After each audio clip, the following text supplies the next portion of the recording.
IHOP confused thousands of people when it suddenly changed a single letter in its name. A new burger menu prompted the acronym IHOB and attempted to shift the restaurant's focus away from their signature pancake dishes. But while their campaign spread faster as a result of social media, they're far from the first restaurant to rebrand.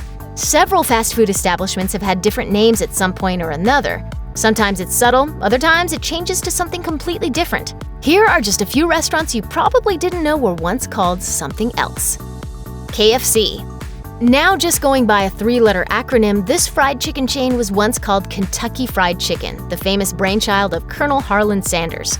But the original name wasn't something Sanders came up with. It was coined by Don Anderson, who was hired to paint a sign advertising Sanders Fried Chicken at the Harmon Cafe in South Salt Lake, Utah. He thought Kentucky Fried Chicken sounded like an exotic version of the classic comfort food. The name stuck around until 1991 when the company low-key announced it would be changing to KFC. It wasn't clear to customers, however, who began speculating that the name was truncated because KFC was using some kind of mutant chicken and couldn't use the word chicken in their branding. In 2016, a post on the KFC website actually addressed the rumors. It turns out the name was changed because KFC was simply easier to say and was already being used by a number of people.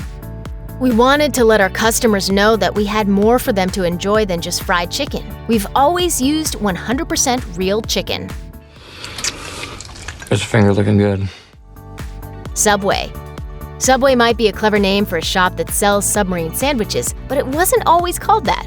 Originally, the sandwich chain was named after Dr. Peter Buck, a nuclear physicist who invested $1,000 to help his friend Fred DeLuca open up a sandwich shop in Bridgeport, Connecticut. Pete's Super Submarines opened its doors in 1965, serving up Sammys that cost less than 70 cents. While naming a sandwich shop after a nuclear physicist is cool, Buck and DeLuca decided Pete's Super Submarines wasn't cutting it. Pete's Subway first appeared on signs in 1968 and was changed again to just Subway in 1974.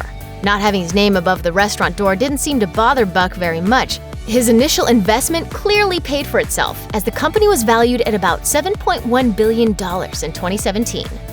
There's a delicious Subway food montage going on right behind me, isn't there? Sonic Drive-In. With over 3,500 Sonic Drive-In restaurants in 44 states, it's easy to have your food and drinks delivered to your car. Back in 1953, however, customers knew the drive-in restaurant by a much different name, Top Hat. Conceived by Troy Smith, Top Hat opened in Shawnee, Oklahoma, where car hops brought root beer and snacks to hungry customers. In an era where drive-in restaurants were all the rage, Top Hat stood out for its innovation. It was the first drive-in to utilize curbside speakers, letting customers place their orders without ever leaving their cars. Smith kept the roller skating car hops even after that particular trend died down in the 60s, which helped meals get delivered to guests even quicker.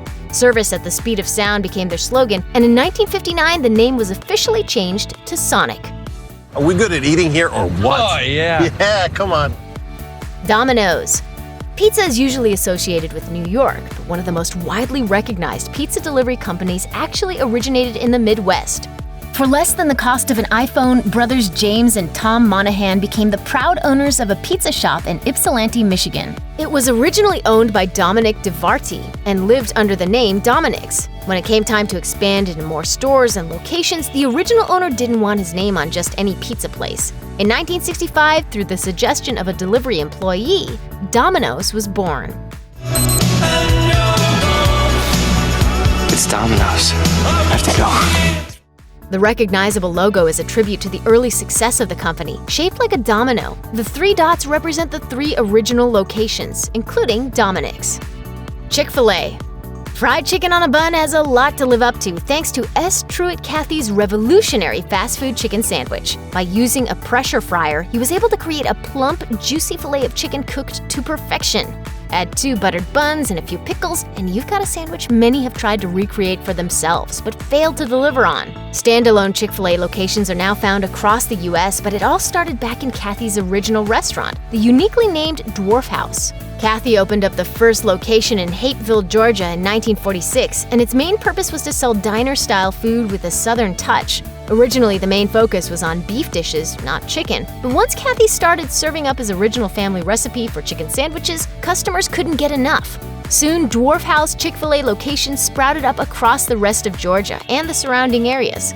The first official Chick-fil-A opened in a shopping center in Atlanta in 1967. The original Dwarf House is still open today and still serves the sandwiches that launched the franchise, chicken sandwiches to be precise.